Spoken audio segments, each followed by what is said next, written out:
ალბათ ტექნოლოგიურად ხდება შემოწმება. ეს ტარდება უკვე ელექტრონული არჩევნები ერთ და იგივე ID ბარათს ვერ გამოიყენებს, გამორიცხულია ორჯერ ვერავინ, იმიტომ რომ აპარატი და ტექნოლოგია არ იძლევა ამის საშუალებას. ასე რომ მერწმუნეთ ისეთი გამჭირვალობით და ვიტყვი თითქმის და საერთოდ უხარბეზოდ ჩატარდა 24 წელს არჩევნები, 25 წელს არჩევნები კიდევ ესეთი უხარბეზების გარეშე ჩატარდება.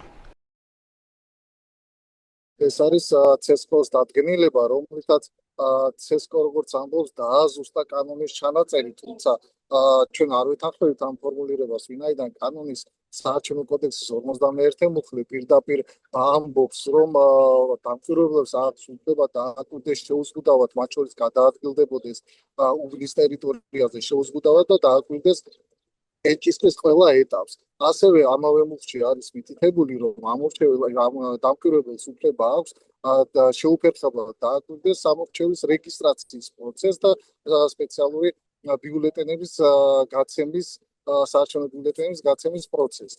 შესაბამისად, საარჩევნო ბიულეტენის გაცემის პროცესი და რეგისტრაციის პროცესი ამორჩევის გულისხმობს, რა თქმა უნდა, პირადობის მოწმობის წარდგენას და იმის დადასტურებას ამორჩევის მხრიდან, რომ პირადობის მოწმობა ნამდვილად მას ეკუთვნის და რომ ეს ადამიანი ნამდვილად არის ამ უბნის ამორჩეველი. 2024 წლის არჩევნებიდან მან დაინახა, რომ პრობლემა ჰქონდა იმის, რომ დამკვირვებელმა უამრავ ასობით შემთხვევა დავაფიქსირეთ, როდესაც სხვა პირადობის მოწმობით შემოდიოდა სხვადასხვა ამორჩეველი, მათ შორის კაცები, ქალების პირადობით და პირიქით, ხოდ შესაბამისად იმისათვის, რომ ეს ვეღარ დავაფიქსიროთ, მოიფიქრა ესეთი ხერხი კალებში და დადგენილებით შეგვიზღუდა ჩვენ იმის უფლება, რომ დავაკვირდეთ პირადობის მოწმობის წარდგენის პროცესს.